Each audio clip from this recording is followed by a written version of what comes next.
Para começar esse vídeo, eu acho bom explicar quem é o Authentic Games, caso você só conheça ele por tretas da internet. Authentic Games é um canal de Minecraft que não é tão frequente hoje em dia, mas antigamente, lá para 2015, 2016, ele postava um monte de vídeo. The Sims Craft, Polícia e Ladrão, Namorado Perfeito, motivo de eu gostar de romance hoje em dia. Séries que fizeram parte da infância de milhares de pessoas, incluindo a minha. Cada vídeo que ele postava era uma aventura, e as histórias que ele contava eram divertidas pacas. Esse vídeo é uma espécie de agradecimento ao Authentic por ter proporcionado vários momentos de alegria na minha infância e na minha adolescência. Mas o foco é que essa época de 2015 e 2016 é a famosa época dos livros de youtubers. Um monte de youtubers lançando livros de autobiografia, que eu não me interessava nem um pouco. E com o Authentic não foi diferente. Eu não sou um cara que se interessa tanto assim em ler livros. Na minha adolescência eu só me interessei por 2 livros, e os 2 eu fui obrigado a ler por causa de uma atividade da escola. Mas teve um momento que os livros me chamaram a atenção, porque o Authentic não fez apenas livros de biografia, ele também escreveu o livro da Namorada Perfeita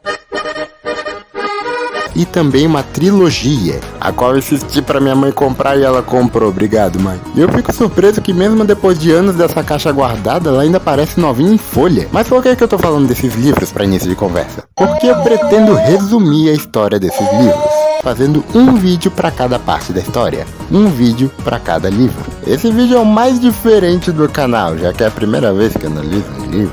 Então deixando bem claro que eu vou apenas contar a história do livro e dar meus 1 centavo de opinião. Ué, mas é porque eu não entendo nada de livro, essas coisas de nerd. Obviamente com um monte de memes, já que é de praxe aqui no canal. Enfim, sem mais enrolações, eu digo bora lá. A história conta a história, mas boa, começamos bem isso daqui.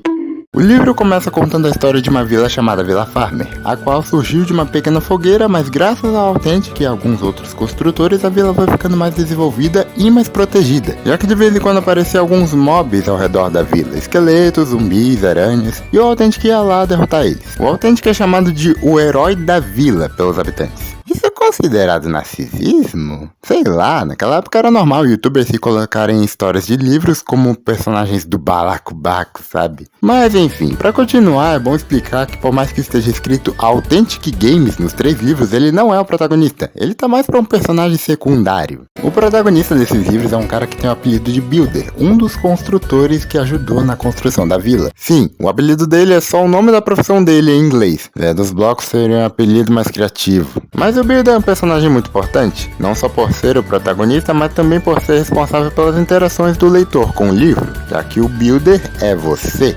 No caso você, leitor, não exatamente você que está assistindo esse vídeo. Em certos momentos do livro, o leitor vai poder fazer escolhas. Essas escolhas não mudam nada na história, mas elas são divertidas e ajudam na imersão desse mundo e no roleplay. Ainda mais que o Builder nesse livro é tipo o braço direito do Authentic. Pra uma criança e adolescente fã do Authentic na época, ser parça do Authentic, mesmo que por livro, é épico, sabe? Podendo até escolher o verdadeiro nome do Builder, já que Builder é um apelido só. E obviamente o eu adolescente, superdotado, pacas, escolheu um nome super inteligente que ajuda na imersão, mas não é só isso, um nome revolucionário, que muda a forma como escolhemos o nome dos personagens hoje em dia. Bob Esponja. Bob Esponja. E como já não bastasse escrever Bob Esponja, ainda escrevi com lápis de cor, ou seja, se eu quisesse mudar hoje em dia eu não conseguiria. E para completamente idiotice, essa caixa de texto explica sobre essas linhas pontilhadas e coloca uma linha pontilhada de exemplo. Só que eu achei que era para escrever nessa linha pontilhada, então eu coloquei Bob. Na página seguinte nós vemos um boneco do Minecraft em branco. Essa página serve pra gente desenhar como seria o Builder na nossa imaginação. Essa página é interessante porque antigamente havia uma competição de desenho. O pessoal fazia um desenho, tirava foto e postava no Instagram com a hashtag do livro. E o desenho vencedor seria o design oficial do Builder em um dos livros da trilogia. Eu não tinha Instagram na época, então óbvio que eu não participei, mas sendo um cara que gosta de desenhar desde criança, isso não me impediu de desenhar o Mario. Exatamente, o mesmo cara que... Por que eu desenhei o Mario ao invés do Bob Esponja? Porque as skins do Bob Esponja na época eram horríveis. E olha isso aqui é só um PNG. Então eu acabei desenhando o Mario, já que a skin dele era bonita, e por causa disso eu vou estar representando o Builder por essa imagem aqui que eu nunca achei que iria utilizar na minha vida. Mas olha só, o mundo dá voltas. O Bilder estava dormindo na casa dele até que ele foi acordado por algumas gentis batidas na porta. E quando ele saiu para ver quem era que estava batendo, ele viu que era Nina, uma garota filha do padeiro da vila. E sai por aí batendo de porta em porta entregando pães para os habitantes da vila. Ela também quer ser uma aventureira quando crescer. A relação do Bilder com a Nina é bem a relação de irmão mais velho e irmã mais nova. Eles não são irmãos, mas parece. E uma coisa que eu sei que acontece quando eu leio livro de história é ficar imaginando como é que são os visuais dos personagens. Então para esse vídeo eu acabei desenhando como eu imaginava a Nina antigamente. E eu fiquei surpreso que mesmo depois de anos sem ler o livro eu consegui me lembrar como eu imaginava a Nina naquela época. E uma coisa interessante que tem nessa trilogia é um jogo de cartas com os personagens dos livros. E uma das personagens das cartas é justamente a Nina com o design original, que é completamente diferente do que eu imaginava quando era criança, então óbvio que isso me deixou triste. Mas como esse vídeo é meu, eu vou estar utilizando um design que eu imaginei no passado e vocês não podem me pedir. Yes, eu fiquei o eu do passado. O Bilder e a Nina conversam um pouco, mas logo o Bilder se despede porque ele precisava ir para casa do Authentic, já que ele combinou com o Authentic de procurar minérios numa caverna para construir a primeira biblioteca da vila. Algo tanto estranho porque para fazer uma estante de livro no Minecraft é necessário cana-de-açúcar, couro e madeira, e nenhuma dessas três coisas é encontrada numa caverna. Ah, beleza. No caminho até a casa do Authentic, o Bob Esponja acaba escutando alguns rumores. No dia anterior, os guardas noturnos repararam um comportamento estranho vindo dos mobs. Pra começar o final de semana no traje vou ter... Aparentemente, na noite passada, os guardas avistaram um monte de esqueletos. Só que ao invés dos esqueletos atacarem a vila, eles na verdade estavam indo na direção contrária a ela, e quase correndo. Ninguém entendeu o que aconteceu, mas sabendo dessa informação, o Bilder decide avisar para o Authentic porque, né, eles vão para uma caverna. A caverna tem mobs lá, então é bom ficar informado. Chegando na casa do Authentic, o Bilder simplesmente entra na casa dele sem avisar mesmo, dane-se, até que ele percebe que o Authentic tomou Doril. E sumiu. A casa dele estava toda revirada e tinha um bilhete escrito Encontre Grog com um N gigante e um desenho de uma torre. O Bilder ficou em choque ao ver a casa do amigo dele daquele jeito, mas ele não foi o único. Depois que o Bilder entrou, ele deixou a porta aberta e o pessoal da vila deu uma pequena espiada e viu que o Authentic não estava lá, ele havia sido sequestrado. Nisso a multidão começou a ficar com medo e o Bilder tenta acalmar a situação e promete que nada de ruim vai acontecer. Depois disso, o Bilder sai correndo para a prefeitura contar o que havia acontecido para o prefeito. No que ele tenta entrar na prefeitura, ele é barrado pelo padeiro da vila e pai da Nina, Arthur, que nos entrega um bilhete que foi encontrado na porta da casa do Authentic, mas que não foi escrito por ele, e sim pelos mobs. O bilhete dizia que os dias dos moradores estavam contados. Depois disso, o Arthur nos guia para a sala do Pequeno Conselho. O Pequeno Conselho é formado pelas pessoas mais antigas da vila, e uma delas é justamente o prefeito. Ao analisar os dois bilhetes, o prefeito fala que o Authentic ainda está vivo. O Bilder fala que eles precisam resgatar ele. O prefeito concorda e fala que o Bilder deveria resgatar o Authentic. O Bilder fica tipo, o quê? Porque não manda os soldados resgatarem o Authentic? E o prefeito explica que os soldados precisam ficar na vila, porque graças ao bilhete do aviso dos mobs, a vila está em risco de ser atacada a qualquer momento. E também porque o Bilder é um baita aventureiro e já enfrentou vários perigos com o Authentic. Adicionando esse pequeno resquício assim de pressão nas costas, o Bilder aceita e vai resgatar o Authentic. Mas obviamente antes de ir ele precisava de alguns recursos, então o prefeito deu uma lista de coisas que o Bilder vai precisar para a aventura: espada, armadura, picareta, tochas, arco e flecha, coragem. Aqui vai uma sugestão, coloque inteligência na lista também, porque a gente vai precisar. O ferreiro, que também era membro do conselho, ajuda o Bilder dando uma espada e uma armadura, e o resto das coisas o Bilder já tinha em casa. No caminho para pegar as coisas, o Bilder reparou nos rostos dos habitantes, olhares felizes e confortáveis agora estavam deprimidos e preocupados com o que vai acontecer. E a única coisa que reconfortava eles era o Bilder, por causa da promessa que ele fez. Então sim, mais um peso de 9 kg na cabeça do nosso mano Bilder. Depois de pegar tudo da lista, o Bilder estava preparado para ir, até que ele foi parado pela Nina, que ficou sabendo do que aconteceu, acho que o pai dela contou pra Nina, sei lá, e pergunta pro Bilder se ele tá levando tudo que é necessário para uma aventura. E o Bilder até mostra a lista que ele recebeu do prefeito. Ao ver a lista, Nina pergunta pro Bilder se ele é um imbecil e se por acaso ele já viu algum aventureiro ir e voltar de uma aventura árdua sem sentir fome ou sede. Depois de ter sido humilhado por uma criança, o Bilder foi lá atrás de comida e aproveitou e roubou o cantil bússola e casaco da casa do Authentic. Não é como se ele fosse sentir falta no momento, né? Depois disso, ele foi lá falar com o prefeito, que lhe deu um mapa que mostra os lugares que o Builder iria passar até chegar na Terra dos Mobs. O lugar onde provavelmente o Authentic foi levado, porque os mobs nascem na Terra dos Mobs. Não é que nem no Minecraft mesmo, que eles nascem em qualquer canto. E uma curiosidade é que a Terra dos Mobs está incompleta no mapa, porque ninguém foi e voltou da Terra dos Mobs com vida pra contar a história. Então adiciona mais 100 kg de pressão aí, rapaziada. E assim o Builder estava pronto para resgatar não apenas o herói da vila, mas o amigo. Os habitantes da vila estavam vendo o Builder como a única esperança para resgatar o Authentic. E o Builder estava nervoso, mas estava empenhado em resgatar o amigo, até porque o Builder devia muito a ele. E finalmente, ele partiu para a jornada. Antes de começar a aventura de fato, o Builder analisou as pistas, no caso os bilhetes, tanto dos mobs quanto do Authentic, principalmente do Authentic, e chegou à conclusão de que ele deve ir para o norte, me pergunto por quê. E assim ele seguiu ao norte, caminhando por horas, descansar um pouco, é claro, porque ninguém é de ferro, mas mesmo assim seguindo ao norte para encontrar a torre. Mas você deve estar se perguntando por que o Builder devia tanto ao Authentic, porque o Authentic salvou a vida dele.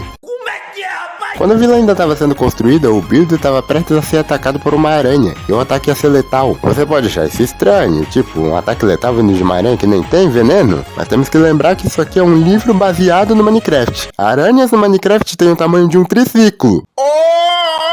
Então sim, é um bom motivo para se apavorar. Mas o Authentic salvou o Builder e agora o Builder que está indo salvar o Authentic. E vale mencionar que o Builder, depois desse acontecimento, ele ficou com medo de aranhas. O que, jogando o nome do capítulo, você já sabe o que vai acontecer. Mas de volta ao presente, o Builder chega no primeiro lugar do mapa, Floresta das Agulhas. E para os pro players de... Encontrar a palha num agulheiro! Eu sinto dizer que a floresta não é feita de agulhas de fato, ela só tem esse nome porque as árvores são pontudas, provavelmente pinheiros. Nome criativo até. E um outro detalhe é que essa floresta também tem vários ninhos de aranhas se espalhando na floresta. Olha só, rapaziada, esse é o tal do foreshadowing. O Builder já ouviu e viveu várias aventuras com o Authentic, então ele sabe de alguns perigos que ele vai encontrar. Ele entrou na floresta e caminhou até o anoitecer, cada vez mais a fundo no coração da floresta, sempre tomando cuidado com tudo à sua volta, até que ele escuta um galho quebrando. Rapidamente ele saca sua espada e acende uma tocha, e com o que ele se depara? Aranhas. Um monte de aranhas, com uma delas sendo gigante. O Builder ficou paralisado, mas juntou toda a coragem que tinha para atacar. A aranha pulou para cima do Builder e o Builder ergue a sua espada e a tocha ao mesmo tempo, perfurando a aranha e a deixando em chamas. O Builder ficou tão impressionado com a façanha que ele fez que ele até se afastou para ver a aranha pegando fogo. Ele havia derrotado uma aranha gigante. Só tem um pequeno problema, assim, a espada ainda estava fincada na aranha pegando fogo, e agora ele estava desarmado porque ele se afastou, né? E aquela aranha não era única, tinha muitas outras aranhas por perto, né? Então, digamos que... Mas por sorte, Builder assistiu Jojo Bizarre Adventures e aprendeu uma técnica sagaz que auxiliou muito Joseph Joestar a lidar com essas enrascadas. Ele correu como se sua vida dependesse disso, porque dependia, o Builder correu mais rápido que podia das aranhas. Até que ele ouviu uma voz. Por aqui, rápido! Sem ter muitas escolhas além da morte, ele seguiu a voz. O Builder acabou chegando numa clareira e avistou um cara tentando fazer faíscas. Cara esse que inclusive era a voz que chamou o Builder. O cara fala pro Builder ficar perto dele, e quando o Builder fica perto, o cara faz faíscas que atingem alguma coisa no chão, fazendo um círculo de fogo que protegem eles dois das aranhas. Com eles mais protegidos, um momento de calmaria, o cara finalmente se apresenta e fala que o nome dele é Jorge. Eu acho engraçado nessa parte que o Builder fala que o nome dele é Builder, sendo que ele mesmo fala que não gosta desse apelido. Mas ele tá certo. Crianças, façam que nem o Builder. Não falem informações pessoais a estranhos. Não, ele falou onde ele mora. Crianças, não façam que nem o Builder. O Jorge então convida o Builder para descansar na cabana dele que estava dentro do Anel de Fogo. Na minha cabeça, a cabana dele é feita de madeira. Não sei se é uma boa ideia deixar uma cabana de madeira dentro de um anel de fogo, mas sei lá, vamos fingir que faz sentido e seguir com a vida. A cabana era bacana, confortável, tinha um curral do lado com os animais já acostumados com fogo, que aparentemente o Jorge colocava todo dia para se proteger. Só o básico do pessoal do interior. O Jorge até fala que ele teve essa ideia há muitos anos. E ele também explica que ele mora na Floresta das Agulhas porque ele acha mais tranquilo. Tem umas aranhas aqui e ali, mas o que seria da vida sem alguns riscos, né?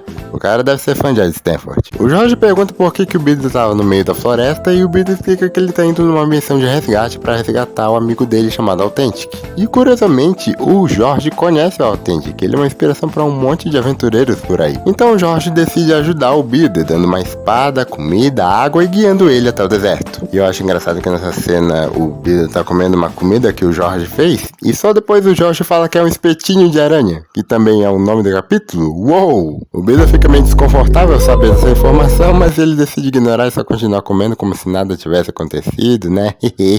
No final do capítulo, o Jorge também oferece 4 opções de espadas que nós podemos escolher circulando no livro mesmo. Olha só tem os épicos aqui, ó. Keyblade, Final Fantasy Sonic, Shotgun, aí é só o Zep, mas eu decidi ir no classicão mesmo. O Beedle dormiu na casa do Jorge e no dia seguinte ele guardou um monte de comida e água na mochila, depois de ter certeza que não tinha nenhum resquício de aranha na comida, e o Jorge começou a guiar o Beedle. Os dois andam, e andam, e andam, até que eles se deparam com um problema explosivo. Entenderam a piada, gente? Que é porque Creepers explodem. Uma multidão de creepers no meio da floresta. Rapidamente o Beedle e o Jorge pedem autógrafos pro elenco de vida de creepers. Rapidamente o Beedle e o Jorge sacam seus arcos e flechas e começam a disparar flechas neles. Só que os creepers que eles acertaram explodiram e derrubaram árvores. E eu sei que isso no Minecraft não acontece, mas isso aqui não é um livro oficial, então vamos deixar quieto. Uma das árvores acabou caindo na perna do Jorge. O Beedle até tentou ajudar, mas a árvore era muito pesada. Parecia ser o fim deles, até que eles ouviram um som que deixaram eles aliviados. Sim, era um gato. E aqui, caso vocês não saibam, creepers têm medo de gatos. Ou pelo menos a maioria deles. Os creepers se afastaram da equipe e o Beedle conseguiu tirar a árvore do Jorge com um machado. O Beedle ajuda o Jorge, pega o bichano para conseguir afastar os creepers, passa por um labirinto extremamente fácil que é só fazer uma linha reta e finalmente chegam no deserto. Na entrada do deserto, o Jorge fala que vai voltar para casa, já que ele tá lascado da perna. Ele se despede do Beedle e leva o bichano para conseguir ter uma proteção a mais contra os creepers. Poxa, não deu tempo para dar um nome pro bichano? Deixa eu pensar no nome aqui para dar. Já sei, Morgana, cuide bem do Morgana. Depois de altas trapalhadas, o Beedle decidiu descansar um pouco até que ele reparou em uns rastros no chão, que levavam a uma caverna não muito distante da entrada do deserto. E aqui uma dinâmica bem legal do livro, em certos momentos nós podemos escolher o caminho que a gente quer seguir. De novo, essas escolhas não deram nada no final, mas ajudam na imersão, e isso é bem legal. Ih, até rimou. Nós podemos escolher entre 2 caminhos, o do deserto, que é o mais seguro, porém é mais lento entre os dois, e o da caverna, que é o mais rápido, porém é o mais perigoso e que tem mais riscos de se perder ou pior. Como eu tô analisando o livro todo, eu vou falar dos 2 caminhos, mas caso você só queira ver um capítulo, tá aí o tempo na tela pra você pular. Enfim, eu digo bora para as calorentas terras de Fortaleza.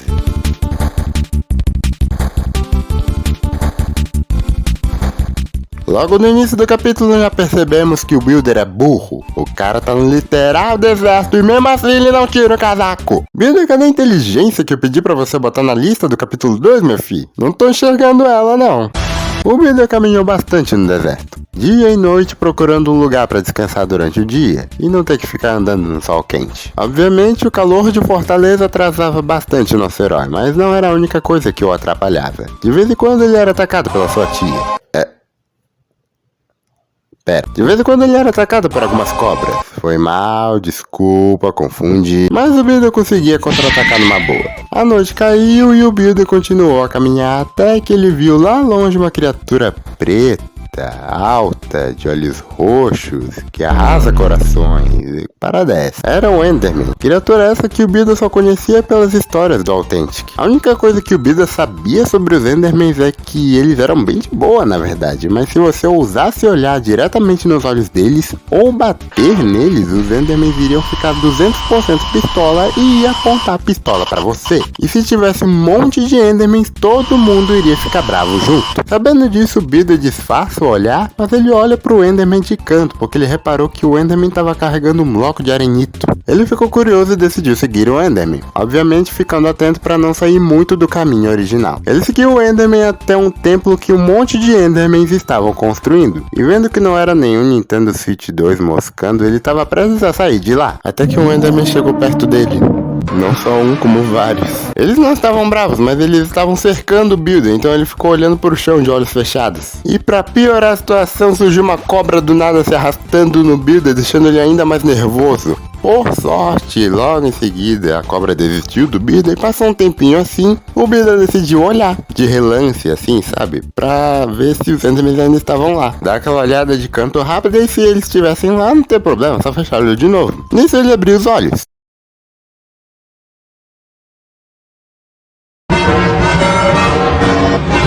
Então, acontece que o Builder estava no topo de um morro de areia, enquanto embaixo desse morro tinha um Enderman olhando diretamente para ele. Todos os Endermans em volta ficaram pistolas e o Builder até tentou utilizar a técnica de Joseph Joestar, mas não adiantou. Os Endermans têm a habilidade de teletransporte e eles sempre se teletransportavam para perto do Builder. Ele teria que lutar.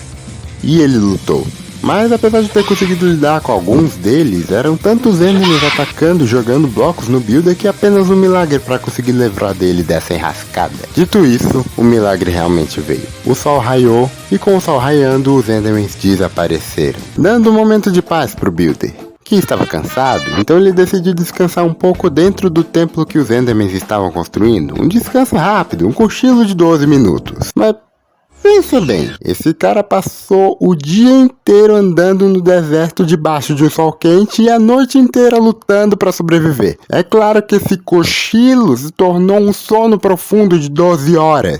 E quando ele acordou já era noite de novo, com Enderman lá fora. Não querendo passar mais uma noite inteira lutando para sobreviver, o Builder decide ficar no templo mesmo e aproveitar e explorar o templo que ele estava. Durante a exploração do templo, ele acaba encontrando um baú. E ele até pensa em abrir, só que ele acabou percebendo que o baú tinha explosivos embaixo dele. E se ele abrisse, ele iria explodir. Você deve estar se perguntando, nossa, como é que o Builder descobriu que tem explosivos embaixo do baú? Eu te respondo, meu caro amigo. Tem um bilhete falando que tem explosivos embaixo do baú.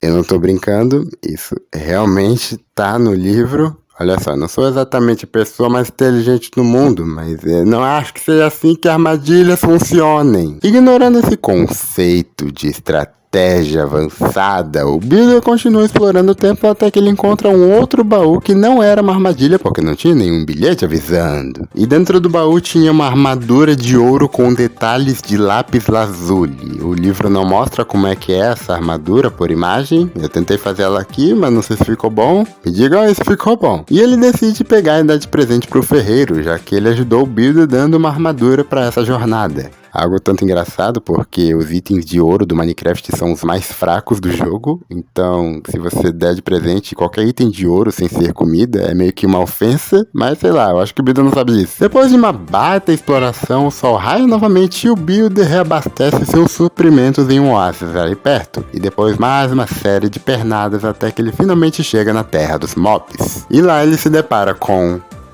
By the Dust. Killer Queen!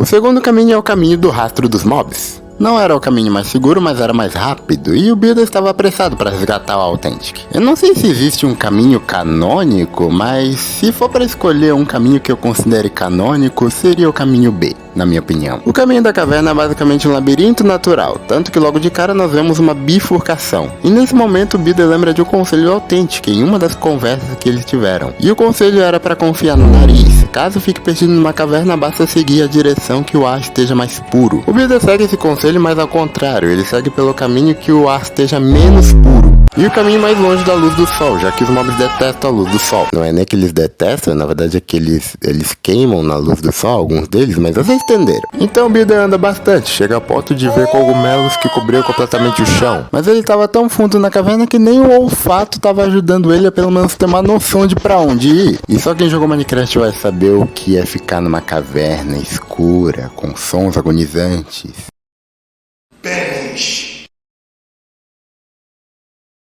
que botam medo até nos guerreiros mais corajosos. Porém, andando mais um pouco, Deus presenteou o Builder com rastros novos. Haviam vários cogumelos pisoteados igual gados de celebridades. Então o Builder decidiu seguir os cogumelos, os gados de MC Pipoquinha, e tava tudo indo bem até que os cogumelos acabaram numa bifurcação que parece aquela cena do Bob Esponja perdido nos dutos do Siri Cascudo, naquele episódio especial. Quem lembra desse episódio?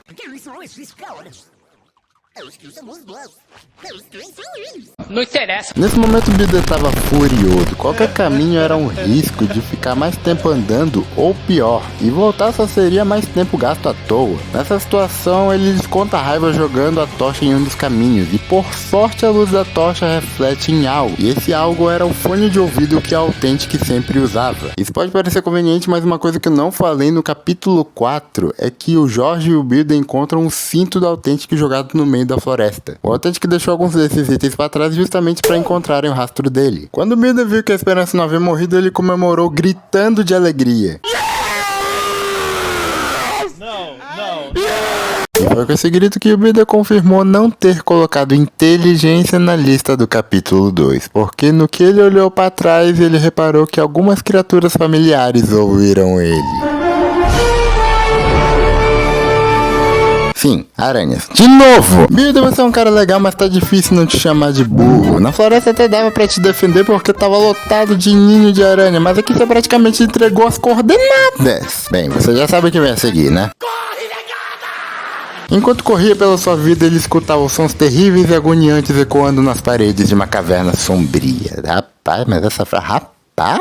essa frase ficou boa, até parece que tô levando isso a sério. Ele correu no caminho que o fone estava jogado, mas mal sabia o Builder que ele receberia uma outra ajuda. Quem vem lá? O Builder explica que é humano e pede ajuda já que tem mobs correndo atrás dele. Mobs? Tuts odeia mobs. Aqui, eu vou parar com isso. Tuts? Não existe. Mas esse nome era familiar pro Builder, já que o Authentic em uma das conversas comentou que antes de vir para a Vila Farmer fazia Iron Golems. E Tuts era um deles, inclusive ele tem uma missão especial de proteção. No meio da correria, Tuts fica gritando e o Builder usa a voz dele como guia até chegar onde o Tuts estava. E finalmente era um lugar seguro. Isso é, até as aranhas encontrarem, né? O Builder agradece o Tuts e aproveita para perguntar quando foi a última vez que ele viu o mestre dele, que é o Authentic. E ele falou que foi há 2 dias. E caso tenha se esquecido, o Authentic havia sido sequestrado há 2 dias. O Tuts viu o Authentic passando com mobs e ele só não atacou os mobs porque o Authentic pediu pro Tuts proteger a passagem essa que o Builder tá agora. O que é estranho, é como se o Authentic já soubesse que isso ia acontecer. Depois dessa pequena conversa, o Builder fala pro Tuts cuidar dos mobs que ele iria trazer o Authentic de volta. Mas antes de ir, o Tuts fala pro Builder usar a armadura do mestre e ele aponta para uma armadura inteiramente feita de obsidiana. Tem a impressão que esse Minecraft tá com mods. Não existe armadura de obsidiana no jogo. Da mesma forma que também não existia cabras nessa época. E olha só as cabras aqui em uma página. Inclusive, a Authentic Games prevendo o futuro aí. Mas aí, eu não tô reclamando. Armadura de graça, armadura de graça!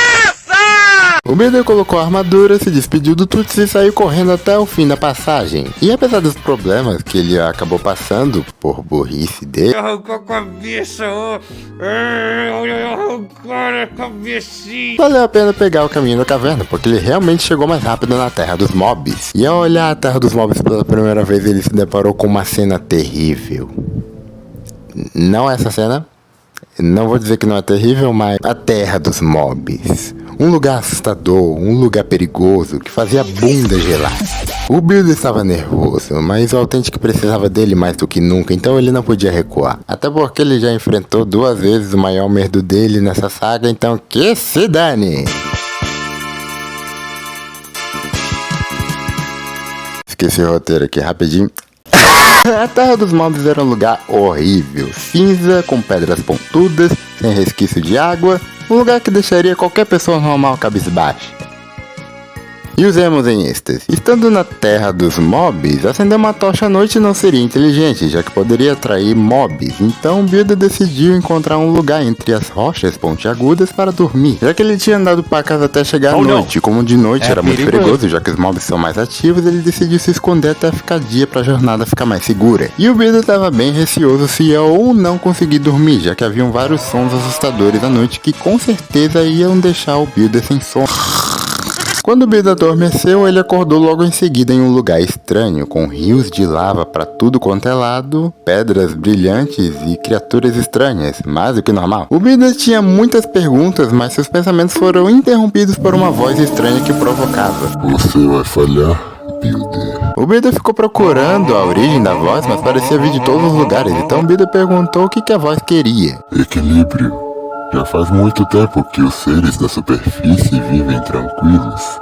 Hora de dar lugar às trevas. E o Builder fala, vai tomar no jaca, rapaz, tá achando que eu bato, mas pra fica esse negócio de trevas. Eu vou logo pedindo desculpa por não saber imitar o Bob Esponja fazendo sotaque italiano. A entidade então aparece e mostra ser parecido com um homem de olhos brancos e brilhantes, parecendo faróis. Ele só se materializou pra rir da cara do Builder, e por fim o Builder pergunta quem era aquela criatura, aquela entidade, sei lá. Pode me chamar do que me chamam há séculos.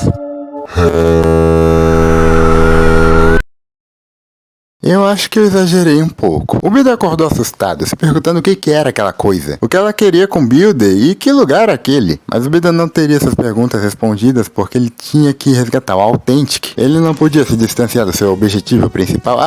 Oi, Nina. Ele não podia se distanciar. De repente o Builder avista a Nina pendurada por uma capa em uma das cordas e gritando. O Builder escala a rocha, ainda mais confuso com o que estava acontecendo. Resgata a menina, pergunta se ela estava bem, graças a Deus. Aí ele pergunta como e por que ela estava aqui. Ela disse que queria ajudar o Builder, então ela pegou suas coisas, vestiu sua capa, partiu para a aventura, atravessou o deserto, chegou na terra dos mobs e estava indo tudo bem até que ela ficou presa naquelas pedras ali. Cara, para pensar. Uma criança atravessou uma floresta e um deserto lotada de aranhas, creepers e endermans. Sozinha, porque ela não comentou do Jorge ou daquele gato lá. Detalhe, o Builder levou de 3 a 4 dias pra chegar na terra dos mobs e a Nina só levou um dia de diferença. A Nina até comenta que isso pareceu sorte de principiante e o Builder reforça que foi uma baita sorte, ainda mais com ela sendo atrapalhada. Ao ouvir isso, a Nina fica brava e grita que ela não é atrapalhada. Acontece que um monte de mobs acabou escutando esse grito da Nina e agora eles estavam cercados por um monte de mobs. E a Nina admite que ela é atrapalhada. Ok, isso foi engraçado. Qual foi o livro? Eu que tenho que fazer as graças aqui. E lá estavam os dois, no topo de uma rocha cercado por mobs. Uma situação de gelar a bunda. Possivelmente a situação mais perigosa que eles dois se meteram. E tava tudo dizendo que a jornada deles acabava ali. Até que a Nina fez isso.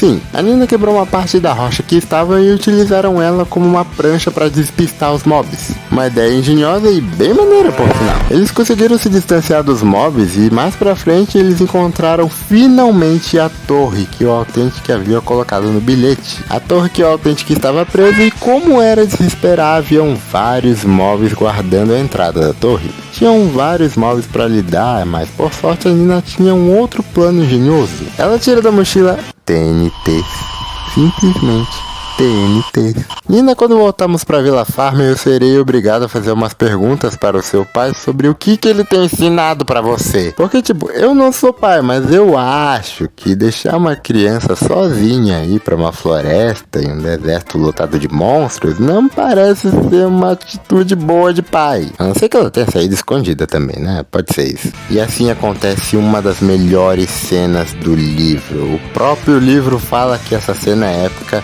e ele não poderia estar mais certo. É a Nina atacando bombas nos mobs, é o Builder metendo espadada nos bichos. É uma cena realmente divertida de se imaginar. E lá estavam o Builder e a Nina na frente da entrada da torre, encarando uma porta grande e pesada.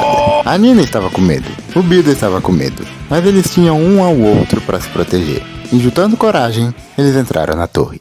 E cara, esse capítulo é muito bom. Todos os capítulos até então são capítulos muito bons, mas esse aqui se destaca porque ele mistura perfeitamente o suspense e o mistério com as batalhas e a ação. É facilmente um dos melhores capítulos do livro. Então imagina a minha reação quando li o capítulo 7 e percebi que ele é um dos capítulos mais chatos do livro todo. Desculpa o momento minha opinião do nada, mas é que eu realmente acho o capítulo 7 chato. Ele até que começa bem, falando como a torre é bizarra, que ela parece maior por dentro do que por fora. É legal ver que a torre tem uma aura bizarra por trás, já que ela foi construída por mobs, mas essa bizarrice é rapidamente cortada com saltos temporais, sabe aqueles saltos temporais de tipo 2 horas depois. Alguns centímetros depois... Então, isso acontece aqui. Não desse jeito, claro, mas eles acontecem do nada. Tipo, tem um momento do capítulo que ele fala que o Bida e a Nina estão no 8º andar. E logo depois ele fala que estão no 20º. Isso acontece na mesma página. Sem falar que eles parecem não se cansarem aqui. O livro todo foi o Bida avançando e dormindo, avançando e dormindo. Porque ele é humano, ele precisa descansar. Mas aqui o Bida e a Nina sobem mais de 20 andares. Eles parecem não se cansarem. O livro não falou que eles se cansam. Vocês já subiram 6 lances de escada? Eu já. E é cansativo. Isso junto das batalhas em excesso fica bem paia. Tem 3 momentos de batalha no capítulo. Sério, e tá bom. Pode colocar batalhas assim. O livro tá cheio de batalhas, mas tipo, são 3 batalhas no mesmo capítulo. E só uma delas realmente parece adicionar alguma coisa pra história. Uma batalha que se passa no escuro contra um exército de esqueletos comandados por um jockey de aranha que fala. É uma batalha bem legal de fato. E no final o Bida poupa a vida. Quer dizer, vivo ele não está. Mas ele poupa o Jockey de Aranha lá. É uma batalha legal, mas tipo, é uma batalha legal entre 3 no mesmo capítulo. E pra piorar, esse capítulo fez questão de fazer a primeira aparição do Grog ser broxa. Pra quem não se lembra, Grog é um personagem que a gente tá procurando desde o capítulo 1, por causa daquele bilhete que o Authentic deixou na casa dele. E aqui no capítulo 7 descobrimos que ele é na verdade um golem de ferro feito pelo Authentic. Mas assim, a primeira aparição do Grog é mó sem graça, não conta uma piada. É basicamente o Bida e a Nina lutando contra um monte de mobs, quase não conseguindo aguentar, até que do nada o Grog quebra uma parede pra salvar eles. E é só isso a aparição deles, é isso, eu espero que tenham gostado. Além de sem graça também não faz sentido, a esse ponto eles já passaram do 20º andar. Como que ele quebrou a parede? As únicas coisas legais desse capítulo é a batalha no escuro e o final, que eu vou falar daqui a pouco. Esse capítulo não é horroroso, mas ele é bem chato, tanto que por isso que eu não comentei muito dele. Também porque esse vídeo já tá longo já. O Bida e a Nina chegaram no andar mais estranho da torre até então. Nesse andar havia 2 abóboras, 2 portas e um Ender. Rapidamente o Bida e a Nina colocam as abóboras nas cabeças deles, já que os Endermans ficam de boa caso você olhe para eles usando uma abóbora na cabeça. E sim, isso acontece no jogo, não me pergunte porquê, mas usando as abóboras como capacete, o Enderman começa a falar com nossos heróis e explica que por trás de ambas as portas está aquele que a gente procura. Esse Enderman não é agressivo e inclusive ele fala que é o mensageiro do Void. Depois de adicionar mais mistérios e teorias em nossas mentes, o Enderman some e nossos heróis finalmente tiram as abóboras das cabeças, e eles ficam encarando as portas. Uma delas tinha vários blocos de gelo e neve em volta, e a outra porta tinha um lago de lava logo à frente. O Bida ficou olhando as 2 portas por um bom tempo, pensando no pesadelo que ele teve e no tal do mensageiro do Void. Ele estava com muitas dúvidas, mas ele não podia perder tempo, ele tinha que escolher uma porta. E é aqui que temos o momento escolha! Devemos ir para as gélidas terras de Curitiba ou devemos ir para as calorentas terras do Pará? A roleta irá nos dizer isso, então eu digo bora lá! Ok, estou demorando muito, vamos logo para Curitiba. O Bida escolheu a porta de gelo, e mal sabia ele que ele estava na verdade entrando numa fria.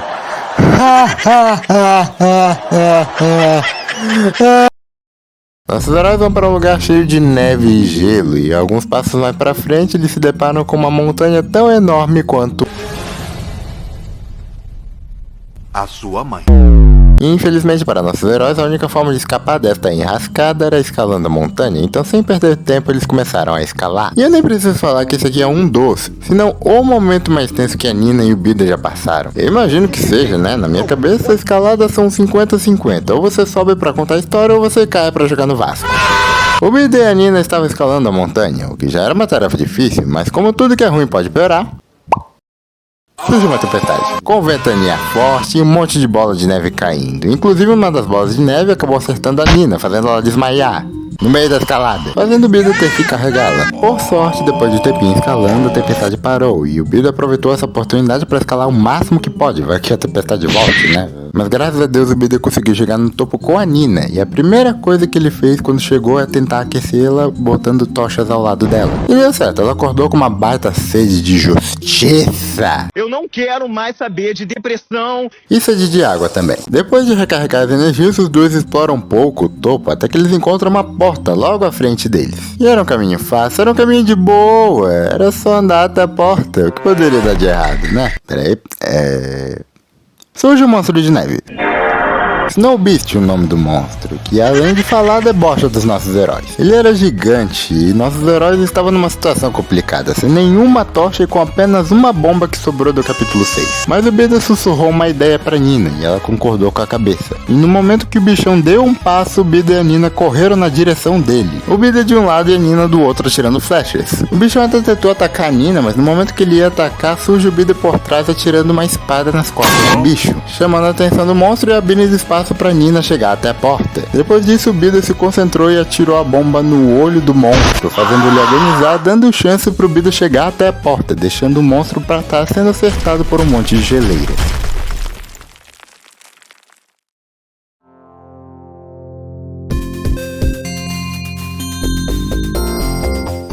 O Bida escolheu a porta de lava, e no momento que ele entrou, ele percebeu que as coisas estavam esquentando. Esse era um dos lugares mais perigosos que eles já passaram. A primeira coisa que eles se deparam ao abrir a porta é um oceano enorme de lava, com várias ilhas de terra. A situação mais tensa que eles já passaram, já que eles tiveram que pular de ilha em ilha com todo o cuidado do mundo para não cair no mar de lava imenso, praticamente encarnando um jogo do Route 6, ou como o livro mesmo descreve, um jogo de amarelinha perigoso. Alguém aqui se lembra da amarelinha? E só explicando que apesar de ter tanta lava, esse lugar não é o mesmo lugar que apareceu no sonho do Bida. Até porque, alerta de spoiler, aquele lugar era o Nether. Sim, uma surpresa para as 3 pessoas que não sabiam dessa informação. Mas a questão é que esse lugar que o Bida e a Nina estão não é o Nether, ou pelo menos não aparenta ser, já que se fosse o Nether, o Bida pelo menos teria lembrado do sonho, e em nenhum momento do capítulo ele faz alguma referência ao sonho. Eu tô explicando isso porque algumas pessoas podem confundir falando que é a floresta do Nether, e não é a floresta. De acordo com as minhas pesquisas, esse livro lançou em 2017, e as florestas do Nether foram adicionadas 3 anos depois, na versão 1.16, que é justamente a atualização do Nether. Mas enfim, detalhes nerds de lado, os dois pulam de ilha em ilha, precisando até mesmo de uma corda para conseguir alcançar as ilhas mais distantes com mais cautela. E chegando no fim do oceano de lava, eles veem um caminho estreito que levava até um arco de lava. Depois de uma subida por esse caminho e de atravessarem o arco de lava, eles veem um salão enorme que tinha uma fenda na parede, e dessa fenda saíam chamas. E eu gosto do detalhe que o Bida comenta parecer a maior fogueira de São João do mundo. Eu achei um detalhe fofo. Mas quando eles se aproximaram da origem das chamas, eles viram que era um monstro de lava gigante, maior que o Grog e o Tuts juntos. Pra que pula essa parte, Tuts é um personagem do capítulo 5B. Ele é um Iron Golem, que nem o Grog, e inclusive tem uma introdução muito mais maneira do que o Grog. O Bida realmente faz essa comparação, tanto que por isso que eu considero o capítulo 5B e 8A canônico só por causa dessa comparação. O monstro gigante sabe falar, e ele zomba os nossos heróis. Eu destruí 7 vilas hoje de manhã. Espera aí, meu patrão, hoje de manhã? São 9 horas da manhã ainda. O monstro, além de ser enorme, era inteiramente feito de lava, e o Bida, vendo essa situação, ele olhou pro monstro, se concentrou, falou /game mod 1, mandou um /fio e fez isso aqui. Ok, não foi isso que aconteceu, mas teria sido engraçado. O Bida correu para um lado, a Nina correu para o outro, e os dois tomaram muito cuidado não só com os ataques do monstro, mas também com os passos dele. Já que aqui para eles eram 20 passos, pro monstro era o quê? 2? Pra chegar perto deles? A Nina até conseguiu machucar o monstro atirando flechas no olho dele, mas isso só deixou o monstro ainda mais pistola indo atrás da Nina. Felizmente a Nina era rápida a facas e conseguiu rolar o corpo para longe do pé do gigante. Mas eles não podiam desviar para sempre, a única forma de escapar daquela situação era correndo até a porta que iria tirar nossos heróis daquele mundo bizarro. Mas, com o tamanho do bicho, eles iriam virar churrasco antes mesmo de chegar na porta. Então eles tiveram um plano engenhoso, um plano infalível, não do seu estilo, sabe? Os dois jogaram toda a água que eles tinham nos cantis na boca do monstro. Por ser grandão, obviamente a água que tinha nos cantis não foi suficiente para derrotar ele, mas e o objetivo não era derrotar eles, e deixá-lo confuso o suficiente para que o Builder e a Nina corressem até a porta. E deu certo! Eles alcançaram a porta, entraram nela e no momento que o monstro estava prestes a alcançar o Builder e a Nina, eles trancaram a porta e conseguiram finalmente sair do pará. Cansados, eles deitam no chão para recuperar o fôlego e eles começam a rir, não acreditando na sorte que eles tiveram. E só esclarecendo uma coisa, eu falei que esse lugar é o Pará, mas para ser o Pará de fato precisa ser mais ou menos assim.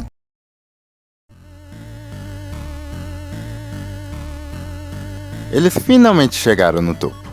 E finge que isso aqui é um portão. Eu não sei fazer portões no Minecraft, ok? A sala que eles estavam era menor da torre toda. Faz sentido, porque eles estavam no topo da torre. E tinha até uma janela para eles verem quão alto eles estavam. Mas eles não tinham tempo para isso. Afinal, o Authentic estava cada vez mais perto. Logo, logo eles iriam resgatar o Authentic e voltar para Vila Farmer. Todos juntos e felizes para comer aquele tomate com sal suculento.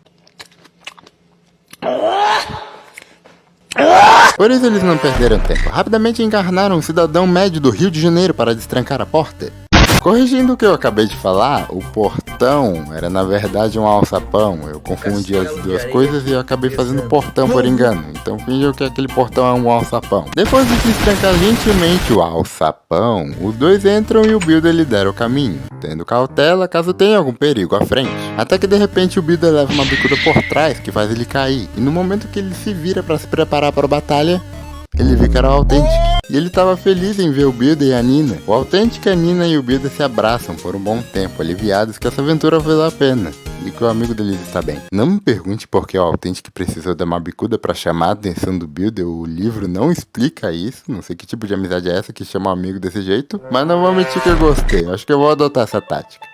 Tava um momento fofo, um momento legal, mas a Nina estava com uma dúvida. Por que capturaram o Authentic? E o Authentic explica que foram ordens do Ender Dragon. O Ender Dragon é uma criatura que vive no fim, The End, que é uma dimensão presente em um lugar conhecido como Void. O Ender Dragon é uma criatura perigosíssima que controla todos os mobs. No jogo Minecraft, o Ender Dragon não controla nenhum mob, na verdade ele pode até machucar os Enders, e ambos vivem na mesma dimensão, que é o The End. E uma curiosidade é que o Ender Dragon é uma mulher, é uma fêmea, que tem até nome, ela se chama Jean. Não confunda com o Jean, carteiro cósmico, é Jean, tipo Jean Grey, sabe? É um detalhe meio óbvio, já que ela bota ovos, mas enfim. Deixamos pra falar desse cara em um outro vídeo. O Authentic fala que isso é obra do Ender Dragon, mas o Builder fala que pode não ser o Ender Dragon, e pergunta pro Authentic se ele já ouviu falar do Herobrine. Vocês realmente acharam que eu não ia botar esse meme aqui? Nesse momento nos é apresentado várias revelações, então senta que lá vem a lore. O Authentic revela que assim como o Builder, ele também teve pesadelos com o Herobrine, muitas vezes, por anos. E foi por esses pesadelos que ele soube que os esqueletos iriam levar ele até a torre. E por isso que ele deixou pistas na casa dele pelo caminho. E ele não contou nada pra ninguém porque ele esperava ser apenas uma paranoia, e pra infelicidade dele, não era. Sabendo o quão perigoso o Herobrine era, eles precisavam agir, e depois de todas as informações, o próximo objetivo deles era arrumar novos equipamentos e recuperar a espada de diamante do Authentic, já que os mobs levaram ela para o Nether, o mesmo lugar do sonho do Builder. Naquele momento eles estavam numa mistureba de emoções, alegria, medo, confusão, mas no momento que o Authentic perguntou se eles estavam prontos para o próximo desafio, eles nem precisaram falar. E essa é a história do primeiro livro da trilogia do Authentic Games. E, bom, eu achei bem melhor do que eu lembrava. A nostalgia pode enganar às vezes. Uma coisa que você gostava no passado, você pode estranhar no presente. Da mesma forma que uma coisa que você não gostava no passado, você pode achar interessante no presente. Quando comecei essa análise, eu tava esperando que seria a primeira situação. Uma coisa que eu gostava quando era adolescente e hoje em dia nem tanto. Eu falo isso porque no passado eu gostava pacas desses livros. E eu tava com receio de pegar eles hoje em dia e não gostar mais. Então quando me deparei com mistérios intrigantes, lutas épicas e referências ao jogo, eu fiquei bem feliz. Eu sei que já é de se esperar referências ao jogo, até porque isso aqui é um livro baseado no Minecraft, mas aí, deixa eu elogiar as referências, por favor. O livro tem um ritmo bem bacana, tem uma história que te deixa curioso e ele também é bem engraçado. Claro que não achei ele perfeito, tem algumas coisas que eu não gostei, como por exemplo, grande parte do capítulo 7, a Nina aparecer do nada no meio do livro e ele meio que sem um clickbait. O livro se chama Batalha na Torre, a gente só entra na torre depois da metade do livro. Mas nada que estrague a história. Sobre a história, eu tenho que dizer que é um belo começo para a trilogia e um ótimo gancho para os próximos livros, que por sinal vai demorar para trazer vídeo deles. Irmão, eu tô há 3 meses fazendo só esse vídeo, eu quero botar outros projetos pra frente. Mas apesar do trabalho, eu realmente gostei de fazer esse vídeo e de contar essa história também. Quero agradecer a Deus por ter me dado força de vontade pra terminar esse vídeo, a minha família por ter me dado recursos pra terminar esse vídeo, e ao meu grande amigo Yuri, que eu paguei ele pra fazer uma comissão do Bob Esponja vestido de Mario com uma espada. A primeira comissão que eu pago na vida tem essa descrição, e só por ele ter feito uma arte baseada nessa descrição já dá pra ver que ele tem uma baita paciência. Então caso vocês queiram alguma comissão ou dar uma olhada no trabalho do Yuri, o Instagram dele tá aí. E óbvio, eu agradeço a você que assistiu o vídeo até aqui. Nesses tempos em que as pessoas só ligam pra vídeos curtos, você é um guerreiro. Espero que tenham gostado do vídeo. Se você gostou, eu fico muito feliz. E por favor, deixa o like pra ajudar na moral. Em geral é isso. Eu vou ficando por aqui. Até mais e fui.